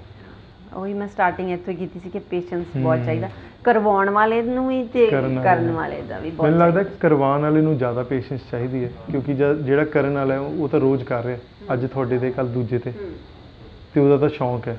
ਜਿਹੜਾ ਕਰਾ ਰਿਹਾ ਉਹਨੂੰ ਦਰਦ ਵੀ ਸਹਿਣੀ ਹੈ, ਉਹਨੂੰ ਰੈਗੂਲਰ ਆ ਕੇ ਉਹ ਟੈਟੂ ਨੂੰ ਅੱਗੇ ਕੰਪਲੀਟ ਵੀ ਕਰਾਉਣਾ ਹੈ, ਉਹਨੂੰ ਪੇ ਵੀ ਕਰਨਾ ਹੈ, ਉਹਨੂੰ ਆਪਣੇ ਘਰਦਿਆਂ ਦੀ ਗਾਲਾਂ ਵੀ ਸੁਣਨੀਆਂ ਨੇ, ਸੁਸਾਇਟੀ ਤੋਂ ਵੀ ਆਪੋਜੀਸ਼ਨ ਹੈ ਨਾ। ਉਹ ਸਭ ਕਰਕੇ ਮੈਨੂੰ ਲੱਗਦਾ ਜਿਹੜਾ ਕਰਾਉਣ ਵਾਲਾ ਹੈ ਉਹ ਜ਼ਿਆਦਾ ਵੱਡਾ ਪਾਰਟ ਪਲੇ ਕਰਦਾ। ਜੇ ਉਹ ਆਪਣੇ ਥੋਟ ਨੂੰ ਲੈ ਕੇ ਸ਼ੋਰ ਹੈਗਾ, ਕੌਨਫੀਡੈਂਟ ਹੈਗਾ, ਤਾਂ ਹੀ ਉਹ ਏਡੀ ਵੱਡੀ ਕਮਿਟਮੈਂਟ 'ਚ ਪੈਂਦਾ। ਮੈਨੂੰ ਲੱਗਦਾ ਛੋਟਾ ਟੈਟੂ ਹੋਵੇ ਭਾਵੇਂ ਵੱਡਾ ਟੈਟੂ ਹੋਵੇ, ਕਮਿਟਮੈਂਟ ਤਾਂ ਚਾਹੀਦੀ ਹੈ। ਬਿਲਕੁਲ। ਤੇ ਤੁਸੀਂ ਟ੍ਰੇਨਿੰਗ ਵੀ ਦਿੰਦੇ ਹੋ ਇੱਥੇ? ਸੀਗੇ ਪਹਿਲਾਂ ਸਿਖਾਉਂਦੇ, ਹਾਂ ਪਹਿਲਾਂ ਅਪ੍ਰੈਂਟਿਸਸ਼ਿਪ ਦਿੰਦੇ ਸੀਗੇ, ਜਿਹੜਾ ਟ੍ਰੈਡੀਸ਼ਨਲ ਤਰੀਕਾ ਹੈ ਹਾਂਜੀ ਟੈਟੂਇੰਗ ਸਿੱਖਣ ਤੇ ਸਿਖਾਉਣ ਦਾ। ਬਟ ਹੁਣ ਆਪਾਂ ਨਹੀਂ ਕਰਦੇ, ਹੁਣ ਹੌਲੀ ਹੌਲੀ ਜਿੱਦਾਂ ਸੌਰਟ ਆਫ ਕਹਿ ਲਓ ਤੁਸੀਂ ਬ੍ਰੇਕ ਲੈ ਲਈ ਉਸ ਤੋਂ। ਹੁਣ ਆਪਾਂ ਹੋਰ ਨਵੇਂ ਅਪ੍ਰੈਂਟਿਸ ਲੈ ਨਹੀਂ ਰਹੇ। ਬਹੁਤ ਰਿਕੁਐਸਟ ਆਉਂਦੀਆਂ ਨੇ, ਬਹੁਤ ਕਾਲਸ ਆਉਂਦੀਆਂ ਨੇ, ਕਿਉਂਕਿ ਪਹਿਲਾਂ ਤਾਂ ਬਹੁਤ ਘੱਟ ਲੋਕੀ ਸੀਗੇ ਜਿਨ੍ਹਾਂ ਨੂੰ ਅਵੇਅਰਨੈਸ ਸੀਗੀ ਇਹਨਾਂ ਚੀਜ਼ਾਂ ਦੀ। ਹੁਣ ਅਵੇਅਰਨੈਸ ਇੰਨੀ ਵੱਧ ਗਈ ਹੈ ਸੋਸ਼ਲ ਮੀਡੀਆ ਦੇ ਕਾਰਨ ਕਿ ਬਹੁਤ ਲੋਕੀ ਸਿੱਖਣਾ ਚਾਹੁੰਦੇ ਨੇ, but most of the people ਉਹਨਾਂ ਦਾ ਡਾਇਰੈਕਸ਼ਨ ਸਹੀ ਨਹੀਂ ਹੈ, ਉਹਨਾਂ ਦੇ ਰੀਜ਼ਨਸ ਠੀਕ ਨਹੀਂ ਹੈ। ਜੇ ਕੋਈ ਇਹਦਾ ਗਲੈਮ ਦੇਖ ਕੇ ਸੋਚ ਕੇ ਆ ਰਿਹਾ ਕਿ ਬੜਾ ਗਲੈਮਰਸ ਜਿਹਾ ਕੰਮ ਹੈ ਨਾ, ਅਤੇ ਉਹ ਠੀਕ ਨਹੀਂ ਹੈ। ਐਕਚੁਅਲੀ ਹੈ ਤਾਂ ਬਹੁਤ ਰਿਸਪੌਂਸਿਬਿਲਿਟੀ ਵਾਲਾ ਕੰਮ। ਇੱਕ ਤਪੱਸਿਆ ਹੈ, ਮੈਨੂੰ ਲੱਗਦਾ ਹੁੰਦਾ ਹੈ ਵੀ ਇੱਕ ਨਾ, ਹਾਂ ਭਗਤੀ ਵਾਂਗੂ ਹੀ ਹੈ ਵੀ। ਬਹੁਤ ਔਖਾ ਹੈ ਕਿਉਂਕਿ ਤੁਸੀਂ ਕਿਸੇ ਦੀ ਬਾਡੀ 'ਤੇ ਕੁਝ ਕਰ ਰਹੇ ਹੋ, ਜੇ ਤਾਂ ਤੁਸੀਂ ਆਪ ਹੀ ਸੀਰੀਅਸ ਨਹੀਂ ਫਿਰ ਤਾਂ ਫਰਕ ਨਹੀਂ ਪੈਂਦਾ। ਜਿਹੜਾ ਕਰਾਉਣ ਆ ਰਿਹਾ ਉਹਦੀ ਵੀ ਉਨੀ ਸਮਝ ਹੈ, ਜਿਹੜਾ ਕਰ ਰਿਹਾ ਉਹਦੀ ਵੀ ਉਨੀ ਸਮਝ ਹੈ। ਪਰ ਜੇ ਕਰਨ ਵਾਲਾ ਜ਼ਿਆਦਾ ਡੈਡੀਕੇਟਿਡ ਹੈ ਨਾ, ਅਤੇ ਉਹ ਆਪਣੇ ਕੰਮ ਨੂੰ ਬਹੁਤ ਸੀਰੀਅਸਲੀ ਲਊਗਾ। ਉਹਦੇ ਲਈ ਉਹ ਇਹ ਫਨ ਨਹੀਂ ਰਹਿ ਜਾਂਦਾ ਕਿ ਵੀ ਆਪਾਂ ਜਸਟ ਫॉर ਫਨ ਕਰ ਲਿਆ, ਕੁਛ ਮਸਤੀ ਕਰ ਲਈ, ਇੱਦਾਂ ਨਹੀਂ। ਮਸਤੀ ਆਪਾਂ ਜ਼ਿੰਦਗੀ 'ਚ ਕਰਦੇ ਰਹਿੰਦੇ ਹਾਂ, ਹੱਸਦੇ ਖੇਡਦੇ ਰਹਿੰਦੇ ਹਾਂ, ਬਟ ਜਦ ਕੰਮ ਕਰਦੇ ਹਾਂ ਫਿਰ ਸਿਰਫ ਕੰਮ ਹੀ ਕਰਦੇ ਹਾਂ। ਅਤੇ ਉਹਦੇ ਵਿੱਚ ਸਿਰਫ ਇੰਨਾ ਨਹੀਂ ਹੈ ਕਿ ਤੁਸੀਂ ਬਹਿ ਕੇ ਤੇ ਚੀਜ਼ਾਂ ਹੋ ਗਈਆਂ। ਮਤਲਬ ਇਹ ਤਾਂ ਮੈਨੂੰ ਲੱਗਦਾ ਟੈਟੂਇੰਗ ਤਾਂ 24 ਆਵਰ ਜੋਬ ਹੈ। ਤੁਸੀਂ ਸੌਂਦੇ ਉੱਠਦੇ ਹਰ ਵੇਲੇ ਤੁਹਾਡੇ ਦਿਮਾਗ 'ਚ ਇਹੀ ਚੀਜ਼ਾਂ ਚੱਲ ਰਹੀਆਂ ਹੁੰਦੀਆਂ ਨੇ ਕਿ ਕਿੱਦਾਂ ਡਿਜ਼ਾਈਨ ਕਰਨਾ ਹੈ, ਜਿਹੜਾ ਅੱਗੇ ਕੁਛ ਕਰਨਾ ਹੈ, ਕੁਛ ਪ੍ਰੋਜੈਕਟ ਸ਼ੁਰੂ ਕਰਨਾ ਹੈ। ਅਤੇ ਬਹੁਤ ਟਾਈਮ ਕੰਜ਼ਿਊਮਿੰਗ ਹੈ, ਬਹੁਤ ਬ੍ਰੇਨ ਤੁਹਾਡਾ ਕੰਜ਼ਿਊਮ ਕਰ ਲੈਂਦਾ। ਅਤੇ ਮੈਂ ਤਾਂ ਜਿੱਦਾਂ ਆਪਣੀ ਫੈਮਿਲੀ ਨੂੰ ਵੀ ਟਾਈਮ ਦੇਣਾ ਔਖਾ ਹੋ ਜਾਂਦਾ। ਬਟ ਇਹ ਕਰਾਫਟ ਜਾਂ ਆਰਟ ਕਹਿ ਲਓ ਤੁਸੀਂ, ਇੱਦਾਂ ਦਾ ਹੈ ਕਿ ਤੁਹਾਡੀ ਪੂਰੀ ਅਟੈਂਸ਼ਨ ਮੰਗਦਾ। ਉਹ ਤਾਂ ਹੈ ਬਿਲਕੁਲ। ਤੁਸੀਂ ਹਲਕਾ ਜਿਹਾ ਨਹੀਂ ਕੰਮ ਕਰਦੇ ਕਿ ਥੋੜ੍ਹਾ ਬਹੁਤਾ ਕਰ ਲਿਆ ਠੀਕ ਹੈ। ਹੌਬੀ ਨਹੀਂ ਹੋ ਸਕਦੀ। ਕਈ ਲੋਕ ਨਾ ਫੋਨ ਕਰਕੇ ਪੁੱਛਦੇ ਕਿ ਯਾਰ ਐਜ਼ ਅ ਹੌਬੀ ਆਪਾਂ ਸਿੱਖ ਸਕਦੇ ਹਾਂ। ਮੈਂ ਤਾਂ ਮਨਾ ਕਰ ਦਿੰਦਾ, ਤੁਸੀਂ ਇਹ ਸੋਚ ਵੀ ਨਾ ਰੱਖੋ ਕਿ ਕਿੱਡੀ ਸੋਚ ਹੈ ਯਾਰ, ਇਹ ਕੀ ਹੌਬੀ ਨਹੀਂ ਹੋ ਸਕਦੀ। ਇਹ ਤਾਂ ਪ੍ਰੋਫੈਸ਼ਨ ਵੀ ਨਹੀਂ ਹੈ, ਇਹ ਤਾਂ ਲਾਈਫ ਹੈ। ਮਤਲਬ ਜੇ ਤੁਸੀਂ ਟੈਟੂਇੰਗ ਕਰ ਰਹੇ ਹੋ ਬਸ ਫਿਰ ਤੁਸੀਂ ਟੈਟੂਇੰਗ ਹੀ ਕਰ ਰਹੇ ਹੋ, ਫਿਰ ਤੁਸੀਂ ਕੁਛ ਹੋਰ ਸੋਚੋ ਵੀ ਨਾ, ਕਿਉਂਕਿ ਜੇ ਤੁਸੀਂ ਕੁਛ ਹੋਰ ਸੋਚੋਗੇ, ਤੁਸੀਂ ਹੋਰ 10 ਪਾਸੇ ਧਿਆਨ ਦਿਓਗੇ, ਫਿਰ ਇਹ ਨਹੀਂ ਕਰ ਪਾਓਗੇ। ਇਹ ਤਾਂ 100% ਅਟੈਂਸ਼ਨ ਮੰਗਦੀ ਹੈ ਚੀਜ਼। ਗਰਲਸ ਵੀ ਹੈਗੀਆਂ ਸਿੱਖਦੀਆਂ, ਜਿੱਦਾਂ ਤੁਹਾਡੇ ਕੋਲ ਪਹਿਲਾਂ ਜਦੋਂ ਸਿੱਖਦੀਆਂ ਸੀ, ਤੁਹਾਡੇ ਕੋਲ ਹੁਣ ਹੈਗੇ ਗਰਲਸ ਵੀ ਹੈਗੀਆਂ ਜਿਹੜੀਆਂ? ਹਾਂਜੀ ਕਰਦੇ ਨੇ। ਇੱਕ ਜਿਹੜੇ ਸਾਡੇ ਲਾਸਟ ਅਪ੍ਰੈਂਟਿਸ ਹੈ ਉਹ ਗਰਲ ਹੀ ਹੈ, ਫੀਮੇਲ ਹੈ। ਅੱਛਾ। ਅਤੇ ਜਦੋਂ ਉਹ ਵੀ ਸਿੱਖਣ ਆਏ ਸੀਗੇ ਅਤੇ ਉਹਨਾਂ ਦੇ ਫਾਦਰ ਸਾਹਿਬ ਆਏ ਸੀਗੇ ਨਾਲ, ਅਤੇ ਪੁੱਛ ਰਹੇ ਸੀਗੇ ਕਿ ਠੀਕ ਹੈ ਪ੍ਰੋਫੈਸ਼ਨ ਕੁੜੀਆਂ ਲਈ, ਓਬਵੀਅਸਲੀ ਪੇਰੈਂਟਸ ਦਾ ਕੰਸਰਨ ਹੁੰਦਾ। ਅਤੇ ਮੈਂ ਤਾਂ ਉਹਨਾਂ ਨੂੰ ਕਹਿ ਰਿਹਾ ਸੀ ਕਿ ਮੇਰੀ ਆਪ ਦੀ ਬੇਟੀ ਹੈ, ਮੈਂ ਤਾਂ ਆਪ ਚਾਹੁੰਦਾ ਕਿ ਉਹ ਕਰੇ, ਕਿ ਇੰਨਾ ਸੋਹਣਾ ਕੰਮ ਹੈ। ਤੁਸੀਂ ਜਿੱਦਾਂ ਚਾਹੋ ਉੱਦਾਂ ਰਹੋ, ਬਾਲ ਲੰਬੇ ਛੋਟੇ ਰੰਗ ਬਿਰੰਗੇ, ਸਾਰਾ ਦਿਨ ਆਪਣਾ ਮਿਊਜ਼ਿਕ ਸੁਣੋ, ਇੰਜੋਏ ਕਰੋ। ਬਸ ਕੰਮ ਉਹ ਪੈਸ਼ਨੇਟ ਹੈ, ਵਿਦਆਊਟ ਪੈਸ਼ਨ ਨਹੀਂ ਕਰ ਸਕਦੇ। ਜੇ ਪੈਸ਼ਨ ਹੈ ਤਾਂ ਕਰੋ। ਮੈਨੂੰ ਲੱਗਦਾ ਜਿਹੜੇ ਟੈਟੂ ਆਰਟਿਸਟ ਹੁੰਦੇ ਆ ਤੇ ਜਾਂ ਜਿਹੜੇ ਜ਼ਿਆਦਾ ਟੈਟੂ ਬਣਵਾ ਲੈਂਦੇ ਨਾ, ਉਹਨਾਂ ਨੂੰ ਉਹ ਕਿਸੇ ਵੀ ਤਰੀਕੇ ਰਹਿਣ ਉਹ ਬੜੇ ਸੋਹਣੇ ਲੱਗਣ ਲੱਗ ਪੈਂਦੇ ਆ, ਹਨਾ?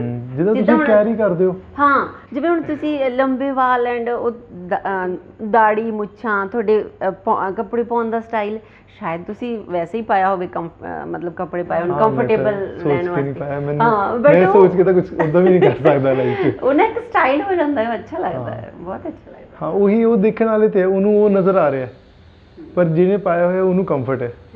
ਉਹੀ ਜਿੱਦਾਂ ਕੋਈ ਟੈਟੂ ਦੇਖ ਰਿਹਾ, ਉਹਦੇ ਆਪਣੇ ਥਾਟਸ ਨੇ, ਕੀ ਕਰਾਇਆ ਹੋਇਆ, ਕਿਉਂ ਕਰਾਇਆ ਹੋਏਗਾ ਉਹਨੇ, ਕੀ ਸ਼ੋਅ ਆਫ ਕਰ ਰਿਹਾ, ਕੀ ਕਰ ਰਿਹਾ, ਹੈ ਨਾ? ਪਰ ਜਿਹਨੇ ਕਰਾਇਆ ਉਹਨੂੰ ਅਸਲੀ ਰੀਜ਼ਨ ਪਤਾ ਹੈ। ਸਿਮਿਲਰਲੀ ਜਿਹੜੇ ਕੱਪੜੇ ਪਾਏ ਹੋਏ ਨੇ, ਤੁਸੀਂ ਕੰਫਰਟੇਬਲ ਹੈਗੇ ਹੋ, ਦੈਟਸ ਇੰਪੋਰਟੈਂਟ। ਉਸ ਤੋਂ ਇਲਾਵਾ ਜਿਹੜੀ ਵੀ ਚੀਜ਼ ਉਹਦੇ ਅਰਾਊਂਡ ਜਾਂ ਲੋਕ ਤੁਹਾਨੂੰ ਜਿੱਦਾਂ ਦੇਖਦੇ ਨੇ, ਉਹ ਉਹਨਾਂ ਦਾ ਥਾਟ ਹੈ। ਉਹ ਮੇ ਬੀ ਤੁਹਾਨੂੰ ਤੁਹਾਡੇ ਵਿੱਚ ਉਹ ਦੇਖ ਰਹੇ ਨੇ ਕਿ ਆਰਟਿਸਟ ਪ੍ਰੋਬਬਲੀ ਇੱਦਾਂ ਹੈ, ਇਹ ਇਸ ਕਰਕੇ ਇੱਦਾਂ ਨੇ।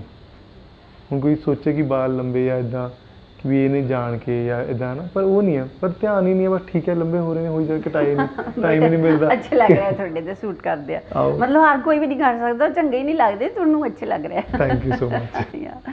ਤੁਸੀਂ ਸੰਤੁਸ਼ਟ ਹੋ ਆਪਣੇ ਕੰਮ ਤੋਂ, ਮਤਲਬ ਜਿੱਦਾਂ ਤੁਸੀਂ ਕਰਦੇ ਹੋ, ਆਰ ਯੂ ਸੈਟੀਸਫਾਈਡ? ਕੰਮ ਤੋਂ ਸੰਤੁਸ਼ਟ ਤਾਂ ਨਹੀਂ ਹੈਗੇ, ਕੰਮ ਤਾਂ ਅਜੇ ਬਹੁਤ ਹੋਰ ਸਿੱਖਣਾ ਹੈ, ਅਜੇ ਤਾਂ ਬਹੁਤ ਟਰੈਵਲ ਕਰਨਾ ਹੈ, ਸਿੱਖਣਾ ਹੈ, ਬਹੁਤ ਵਧੀਆ ਕਰਨਾ ਹੈ। ਹਜੇ ਤਾਂ ਮੈਨੂੰ ਮੇਰੇ ਫਰੈਂਡ ਆਏ ਹੋਏ ਨੇ ਬੰਬੇ ਤੋਂ, ਮੈਂ ਉਹਨਾਂ ਨਾਲ ਇਹੀ ਗੱਲ ਕਰ ਰਿਹਾ ਸੀਗਾ ਕਿ ਹਜੇ ਤਾਂ ਇਹ ਅਪ੍ਰੈਂਟਿਸਸ਼ਿਪ ਹੈ। ਹਜੇ ਤਾਂ ਮੈਨੂੰ ਲੱਗਦਾ ਪਹਿਲੇ 10-15 ਸਾਲ ਤਾਂ ਅਪ੍ਰੈਂਟਿਸਸ਼ਿਪ ਹੈ, ਉਸ ਤੋਂ ਬਾਅਦ ਤੁਸੀਂ ਕਰਾਫਟਸਮੈਨਸ਼ਿਪ ਵਿੱਚ ਜਾਂਦੇ ਹੋ, ਉਸ ਤੋਂ ਬਾਅਦ ਤੁਸੀਂ ਆਰਟ ਵਿੱਚ ਪ੍ਰੋਪਰ ਜਾਂਦੇ ਹੋ। ਉਸ ਤੋਂ ਪਹਿਲਾਂ ਤਾਂ ਤੁਸੀਂ ਹਜੇ ਸਿਰਫ ਸਿੱਖ ਹੀ ਰਹੇ ਹੋ, ਐਕਸਪਲੋਰ ਹੀ ਕਰ ਰਹੇ ਹੋ, ਅਲੱਗ-ਅਲੱਗ ਸਟਾਈਲਸ, ਅਲੱਗ-ਅਲੱਗ ਤਰੀਕੇ ਦਾ ਕੰਮ ਕਰਨਾ। ਅਤੇ ਇਹ ਤਾਂ ਮੈਨੂੰ ਲੱਗਦਾ ਇਹ ਤਾਂ ਬਹੁਤ, ਜੇ ਲਾਈਫ ਰਹੇ ਅਤੇ ਹਜੇ ਤਾਂ ਬਹੁਤ ਕੰਮ ਕਰਨਾ ਹੈ, ਅਤੇ ਬਹੁਤ ਕੁਝ ਸਿੱਖਣਾ ਹੈ, ਅਤੇ ਉਹ ਐਗਜ਼ੀਕਿਊਟ ਕਰਨਾ। ਕਿਸੇ ਨੂੰ ਦਿਖਾਉਣ ਲਈ ਨਹੀਂ, ਕਿਸੇ ਨੂੰ ਦੱਸਣ ਲਈ ਨਹੀਂ, ਕਿਤੇ ਪਹੁੰਚਣ ਲਈ ਨਹੀਂ, ਆਪਣੀ ਤਸੱਲੀ ਲਈ। ਹਾਂ, ਬਿਲਕੁਲ। ਵੈਸੇ ਵੀ ਕਹਿੰਦੇ ਕੋਈ ਕੰਮ ਕਰ ਰਹੇ ਹੋ ਤਾਂ ਤੁਸੀਂ ਸੰਤੁਸ਼ਟ ਹੋ ਜਾਂਦੇ ਹੋ ਤਾਂ ਸਮਝ ਲਓ ਤੁਹਾਡਾ ਦੀ ਐਂਡ ਹੈ।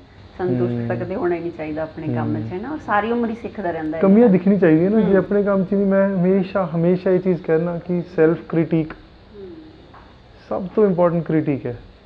ਦੁਨੀਆ ਚਾਹੇ ਅਸੀਂ ਕੰਮ ਕਰਕੇ ਪੋਸਟ ਕਰਦੇ ਹੁੰਦੇ ਹਾਂ, ਆਪਣੇ ਫਰੈਂਡਸ ਨੂੰ ਦਿਖਾਉਂਦੇ ਹਾਂ ਕਿ ਅਸੀਂ ਆਹ ਟੈਟੂ ਕੀਤਾ, ਹੈ ਨਾ? ਅਤੇ ਦੁਨੀਆ ਉਹਦੇ ਵਿੱਚ ਥੱਲੇ ਕਿੰਨੇ ਸੋਹਣੇ ਕਮੈਂਟਸ ਕਰਦੀ ਜੇ ਵਧੀਆ ਕੰਮ ਹੋਏ ਤਾਂ।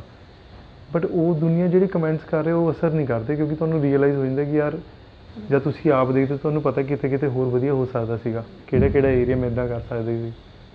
ਅਤੇ ਉਹੀ ਚੀਜ਼ ਤੁਹਾਨੂੰ ਅੱਗੇ ਵਧਾਉਂਦੀ ਹੈ, ਮਤਲਬ ਤਾਂ ਹੀ ਕਰਕੇ ਤੁਸੀਂ ਅੱਗੇ ਵੱਧਦੇ ਹੋ। ਜੇ ਤੁਹਾਨੂੰ ਹੀ ਲੱਗਣ ਲੱਗ ਗਿਆ ਕਿ ਹਾਂ ਜੀ ਮੈਨੂੰ ਤਾਂ ਆ ਗਿਆ, ਮੈਂ ਤਾਂ ਸੋਹਣਾ ਕਰ ਲਿਆ, ਉਹ ਤਾਂ ਫਿਰ ਤੁਹਾਡੀ ਮੈਨੂੰ ਲੱਗਦਾ ਗੇਮ ਓਵਰ ਹੋ ਗਈ। ਤੁਹਾਨੂੰ ਉਸ ਤੋਂ, ਤੁਸੀਂ ਆਪਣੇ ਆਪ ਨੂੰ ਉਸ ਤੋਂ ਉੱਤੇ ਦੇਖਦੇ ਹੀ ਨਹੀਂ। ਅਤੇ ਐਂਡ 'ਚ ਮੈਂ ਕਹੂੰਗੀ ਕਿ ਜਿਹੜੇ ਲੋਕ ਟੈਟੂਜ਼ ਦੇ ਵਰਖਿਲਾਫ ਹੈਗੇ ਆ, ਜਿਹੜੇ ਪਿਆਰ ਕਰਦੇ ਟੈਟੂਜ਼ ਨੂੰ, ਉਹਨਾਂ ਨੂੰ ਤਾਂ ਪਤਾ ਹੀ ਆ, ਉਹਨਾਂ ਨੂੰ ਤਾਂ ਜੀ ਆਇਆ। ਜਿਹੜੇ ਲੋਕ ਜਿਹੜੇ ਹੇਟਰਸ ਆ ਇਸ ਚੀਜ਼ ਨੂੰ ਲੈ ਕੇ, ਟੈਟੂਜ਼ ਨੂੰ ਲੈ ਕੇ, ਅਤੇ ਉਹਨਾਂ ਲਈ ਕੋਈ ਸੁਨੇਹਾ ਦਿਓਗੇ? ਉਹਨਾਂ ਨੂੰ ਵੀ ਜੀ ਆਇਆਂ ਨੂੰ। ਉਹ ਵੀ ਆ ਕੇ ਦੇਖਣ, ਐਕਸਪੀਰੀਅੰਸ ਕਰਨ, ਉਹਨਾਂ ਨੂੰ ਵੀ ਵਧੀਆ ਲੱਗੇਗਾ, ਕਿਉਂਕਿ ਚੇਂਜ ਤਾਂ ਇਨਐਵਿਟੇਬਲ ਹੈ, ਚੇਂਜ ਤਾਂ ਹੋਣਾ ਬਹੁਤ ਜ਼ਰੂਰੀ ਹੈ। ਸਿਰਫ ਤੁਸੀਂ ਇੱਕ ਥਾਟ ਨਾਲ ਸਾਰੀ ਉਮਰ ਨਹੀਂ ਕੱਟ ਸਕਦੇ। ਐਕਸੈਪਟੈਂਸ ਆਉਣੀ ਜ਼ਰੂਰੀ ਹੈ। ਤੁਹਾਨੂੰ ਦੇਖ ਕੇ ਵੀ ਸ਼ਾਇਦ ਕੋਈ ਕਹਿੰਦਾ ਹੋਏਗਾ ਤੁਸੀਂ ਇੱਦਾਂ ਕਿਉਂ, ਹੈ ਨਾ? ਅਤੇ ਅਸੀਂ ਕਹਿੰਦੇ ਹੁੰਦੇ ਹਾਂ ਕਿ ਜਿੱਦਾਂ ਮੇਰੇ ਹੈਗੇ ਕਲਾਇੰਟ, ਉਹਨਾਂ ਨਾਲ ਮੈਂ ਗੱਲ ਕਰ ਰਿਹਾ ਸੀਗਾ ਕਿ ਅਸੀਂ ਗੱਲ ਕਰ ਰਹੇ ਸੀ ਕਿ ਬਰਡਸ, ਕੋਈ ਵੀਡੀਓ ਦੇਖ ਰਹੇ ਸੀਗੇ, ਉਹਦੇ ਵਿੱਚ ਬਹੁਤ ਸੋਹਣੇ ਬਰਡਸ ਸੀਗੇ। ਮਤਲਬ ਨੇਚਰ ਦਾ ਤੁਹਾਨੂੰ ਪਤਾ ਲੱਗਦਾ ਕਿ ਨੇਚਰ ਸਭ ਤੋਂ ਵਧੀਆ, ਸਭ ਤੋਂ ਬੈਸਟ ਕਲਾਕਾਰ ਉਹੀ ਹੈ। ਅਤੇ ਤੁਸੀਂ ਉਹਦੇ ਰੰਗ ਦੇਖੋਗੇ ਤਾਂ ਤੁਹਾਨੂੰ ਪਤਾ ਲੱਗੇਗਾ, ਹੈ ਨਾ? ਕਿ ਬਰਡਸ ਦੇਖ ਲਓ, ਐਨੀਮਲਸ ਦੇਖ ਲਓ, ਕਿੱਦਾਂ ਉਹ ਬਣੇ ਹੋਏ ਨੇ। ਇੱਦਾਂ ਲੱਗਦਾ ਕਿਸੇ ਨੇ ਪੇਂਟ ਕਰਕੇ, ਕਲਾਕਾਰੀ ਕਰਕੇ ਦਿੱਤੇ ਨੇ। ਇੰਨੇ ਸੋਹਣੇ ਐਨੀਮਲਸ ਨੇ, ਕ੍ਰੀਚਰਸ ਨੇ। ਅਤੇ ਹਿਊਮਨਸ ਇੱਦਾਂ ਦੇ ਨੇ ਜਿਹੜੇ ਬਿਲਕੁਲ ਪਲੇਨ ਨੇ ਸਕਿਨ, ਅਤੇ ਸਾਨੂੰ ਉਹ ਹੁਨਰ ਦਿੱਤਾ ਹੈ ਕਿ ਅਸੀਂ ਵੀ ਰੰਗ ਬਿਰੰਗੇ ਹੋ ਸਕਦੇ ਹਾਂ, ਹੈ ਨਾ? ਸਹੀ ਗੱਲ। ਅਤੇ ਉਹ ਤਾਂ ਹੀ ਹੋ ਸਕਦਾ ਜੇ ਤੁਸੀਂ ਕਰਨ ਦਿਓਗੇ ਤਾਂ, ਜੇ ਕਰਾਓਗੇ ਤਾਂ, ਵਾਈ ਨੋਟ। ਹਾਂ, ਬਿਲਕੁਲ। ਆਪਣੀ ਫੀਲਿੰਗਸ ਨੂੰ ਐਕਸਪ੍ਰੈਸ ਕਰਨ ਦਾ ਕੋਈ ਆਪਣੇ ਤੁਹਾਡੇ ਅੰਦਰ ਦੁੱਖ ਹੈ, ਸੱਚੀ ਨਹੀਂ, ਕਈ ਵਾਰੀ ਕੁਛ ਕਹਿ ਸਕਦੇ ਹੁੰਦੇ ਅਸੀਂ ਤਾਂ। ਉਹ ਮੈਨੂੰ ਤਾਂ ਮੈਨੂੰ ਚੰਗੇ ਲੱਗਦੇ ਟੈਟੂਜ਼, ਬਹੁਤ ਵਧੀਆ ਲੱਗਦੇ ਮੈਨੂੰ ਸੱਚੀ। ਹੁਣ ਮੈਂ ਨੈਕਸਟ ਟੈਟੂ ਮੈਂ ਉਸ ਦਿਨ ਡਿਸਾਈਡ ਕਰ ਗਈ ਸੀ, ਬਸ ਮੇਰਾ ਟਾਈਮ ਨਹੀਂ ਲੱਗਿਆ, ਮੈਂ ਜਲਦੀ ਆ ਰਹੀ ਹਾਂ। ਤੁਸੀਂ ਟਾਈਮ ਕੱਢ ਕੇ ਜਲਦੀ ਆਓ, ਜ਼ਰੂਰ। You most welcome. ਹੈ ਯਾਰ, ਥੈਂਕ ਯੂ ਸੋ ਮਚ, ਬਹੁਤ ਹੀ ਚੰਗਾ ਲੱਗਿਆ ਗੱਲਬਾਤ ਕਰਕੇ, ਕਿਉਂਕਿ ਮੈਂ ਟੈਟੂ ਲਵਰ ਹਾਂ, ਇਸ ਕਰਕੇ ਮੈਂ ਹੇਟਰਸ 'ਚ ਨਹੀਂ ਹਾਂ। ਨਹੀਂ, ਉਹ ਤਾਂ ਮੈਂ ਦੇਖ ਲਿਆ ਤੁਹਾਡੇ ਉੱਤੇ ਵੀ ਟੈਟੂ ਬਣੇ, ਆਬਵੀਅਸਲੀ ਤੁਸੀਂ ਤਾਂ ਸਪੋਰਟ ਕਰ ਰਹੇ ਹੋ। ਬਿਲਕੁਲ। ਤੇ ਚਲੋ ਗੱਲਬਾਤ ਕਰਕੇ ਬਹੁਤ ਵਧੀਆ ਲੱਗਿਆ Thank you so much. ਤੁਸੀਂ ਟਾਈਮ Thank you so ਦਿੱਤਾ much. ਤੁਹਾਡਾ ਕੰਮ ਰੁਕਿਆ ਪਿਆ ਹੈ ਨਹੀਂ ਨਹੀਂ ਕੋਈ ਗੱਲ ਨਹੀਂ, ਬਟ ਤੁਸੀਂ ਵੀ ਸਪੈਸ਼ਲ ਟਾਈਮ ਕੱਢ ਕੇ ਆਏ, thank you so much for that. ਤੁਸੀਂ ਇਹ ਸੋਚਿਆ ਕਿ ਇਹ ਚੀਜ਼ ਲੋਕਾਂ ਲਈ ਮੈਂ ਮਤਲਬ ਮੇਰਾ ਮੇਨ ਆਬਜੈਕਟਿਵ ਇਹੀ ਸੀਗਾ ਜਦ ਤੁਸੀਂ ਮੈਨੂੰ ਕਿਹਾ ਇਹਦੇ ਲਈ, ਮੈਨੂੰ ਲੱਗਿਆ ਕਿ ਵਾਈ ਨਾਟ ਆਪਣਾ ਥਾਟ ਆਪਾਂ ਬਾਹਰ ਕੱਢੀਏ, ਲੋਕਾਂ ਨੂੰ ਦੱਸੀਏ, ਤਾਂ ਹੀ ਲੋਕਾਂ ਨੂੰ ਪਤਾ ਲੱਗੇਗਾ।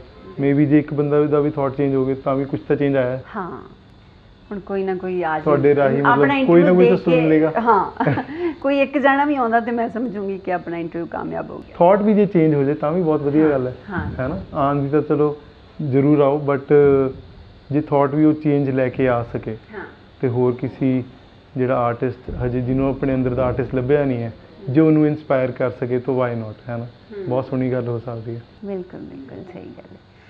ਸੋ ਇਹ ਸੀ ਜੀ ਰਿਸ਼ਭ ਨਾਰੰਗ, ਆਪਾਂ ਇਹਨਾਂ ਨਾਲ ਗੱਲਬਾਤ ਕੀਤੀ ਅੱਜ ਟੈਟੂਜ਼ ਦੇ ਉੱਤੇ, ਕਿਉਂਕਿ ਕੋਈ ਵੀ ਪ੍ਰੋਫੈਸ਼ਨ ਹੈ, ਮੈਂ ਤਾਂ ਬਹੁਤ ਕਦਰ ਕਰਦੀ ਹਾਂ ਹਰ ਪ੍ਰੋਫੈਸ਼ਨ ਦੀ। ਜਿਹੜਾ ਬੰਦਾ ਆਪਣੇ ਪ੍ਰੋਫੈਸ਼ਨ ਨੂੰ 100% ਦਿੰਦਾ ਹੈ ਉਹਦੇ ਲਈ ਬਹੁਤ ਜ਼ਰੂਰੀ ਹੈ ਕਿ ਉਹਦੀ ਕੀ ਕੀਤੀ ਜਾਵੇ ਰਿਸ਼ਭ, ਉਹਦੀ ਐਕਸੈਪਟੈਂਸ ਹੋਵੇ, ਰਿਸਪੈਕਟ ਹੋਵੇ, ਹੈ ਨਾ। ਉਹਨੂੰ ਹੱਲਾਸ਼ੇਰੀ ਦਿੱਤੀ ਜਾਵੇ, ਹਾਂਜੀ, ਪੰਜਾਬੀ ਦਾ ਬਿਲਕੁਲ। ਟਿਪੀਕਲ ਜਿਹੜਾ ਆਹੋ। ਵਰਡ ਹੈਗਾ ਹੈ ਨਾ, ਉਹਨੂੰ ਹੱਲਾਸ਼ੇਰੀ ਹਾਂ। ਦਿੱਤੀ ਜਾਵੇ। ਸੋ ਤੁਸੀਂ ਮੈਂ ਨਹੀਂ ਕਹਿੰਦੀ ਕਿ ਤੁਸੀਂ ਜ਼ਰੂਰ ਟੈਟੂ ਬਣਵਾਓ, ਬਟ ਟੈਟੂਜ਼ ਬਣਵਾਉਣ ਵਾਲੇ ਬੁਰੇ ਨਹੀਂ ਹੁੰਦੇ, ਉਹ ਚੰਗੇ ਹੁੰਦੇ ਆ। ਉਹਨਾਂ ਦੀਆਂ ਫੀਲਿੰਗਸ ਉਹ ਹੁੰਦੀਆਂ ਕਈ ਵਾਰੀ ਜਿਹੜੀਆਂ ਅਸੀਂ ਬਾਹਰ ਨਹੀਂ ਕੱਢ ਸਕਦੇ, ਫੀਲਿੰਗਸ ਦੱਸ ਨਹੀਂ ਸਕਦੇ, ਤਾਂ ਉਹ ਅਸੀਂ ਇਸ ਤਰੀਕੇ ਵੀ ਐਕਸਪ੍ਰੈਸ ਕਰ ਸਕਦੇ ਹਾਂ। ਇਹ ਵੀ ਇੱਕ ਤਰੀਕੇ ਦਾ ਆਰਟ ਫਾਰਮ ਹੈ, ਯਾ ਹੈ ਨਾ। ਬਿਲਕੁਲ ਬਿਲਕੁਲ ਹਾਂਜੀ ਜੇ ਤੁਸੀਂ ਗਾਣੇ ਸੁਣਨਾ ਪਸੰਦ ਕਰਦੇ ਹੋ ਤੇ ਹਾਂ। ਤੁਸੀਂ ਇਹਨੂੰ ਕਿੱਦਾਂ ਹੇਟ ਕਰ ਸਕਦੇ ਹੋ? ਬਿਲਕੁਲ ਉਹ ਵੀ ਤਾਂ ਕਿਸੇ ਦਾ ਆਰਟ ਫਾਰਮ ਹੈ। ਹਾਂ ਬਿਲਕੁਲ ਸਹੀ ਗੱਲ ਹੈ। ਔਰ ਮੈਂ ਤਾਂ ਇਹਨੂੰ ਇੱਕ ਫੀਲਿੰਗ ਸਮਝਦੀ ਹੁੰਦੀ ਹਾਂ। ਬਿਲਕੁਲ। ਮੇਰੀ ਬੇਟੀ ਨੇ ਇੱਥੇ ਲਿਖਵਾਇਆ ਹੋਇਆ ਡੈਡੀਜ਼ ਲਿਟਲ Little ਗਰਲ, girl, ਹਾਂ। ਤਾਂ ਉਹੀ ਉਹ ਇੱਕ ਉਹ ਆਪਣੇ ਪਾਪਾ ਨੂੰ ਕਿੰਨਾ ਪਿਆਰ ਕਰਦੀ ਹੈ, ਉਹ ਉਹਨੇ ਦੱਸਣ ਲਈ, ਹੈ ਨਾ। ਉਹੀ ਗੱਲ ਜਿਹੜਾ ਅਸੀਂ ਮੈਸੇਜ ਨਹੀਂ ਦੇ ਸਕਦੇ ਹੁੰਦੇ ਕਈ ਵਾਰੀ। ਤੇ ਇੱਕ ਨਾ ਕਲੋਜ਼ਰ ਆ ਜਾਂਦਾ ਹੈ ਜਦ ਆਪਾਂ ਕਿਸੇ ਲਈ ਟੈਟੂ ਕਰਾਉਂਦੇ ਨਾ, ਉਹ ਇੱਕ ਉੱਥੇ ਕਲੋਜ਼ਰ ਮਿਲ ਜਾਂਦਾ ਸਾਡੇ ਦਿਲ ਨੂੰ ਨਾ। ਸਾਡੇ ਦਿਲ ਨੂੰ ਲੱਗਦਾ ਕਿ ਅਸੀਂ ਉਹ ਆਪਾਂ ਉਹਨੂੰ ਬਹੁਤ ਸੋਹਣੇ ਤਰੀਕੇ ਨਾਲ ਆਪਾਂ ਬੰਨ੍ਹ ਲਿਆ ਆਪਣੇ ਨਾਲ, ਹਾਂ ਬਿਲਕੁਲ ਉਹਦੀ ਸਹੀ। ਯਾਦ ਰੱਖ ਲਈ ਕਿਸੇ ਤਰੀਕੇ। ਇਹ ਬਹੁਤ ਸੋਹਣਾ ਤਰੀਕਾ ਹੈ ਹਾਂਜੀ ਐਕਸਪ੍ਰੈਸ ਕਰਨ ਦਾ ਆਪਣੀ ਫੀਲਿੰਗ ਨੂੰ। ਹਾਂਜੀ।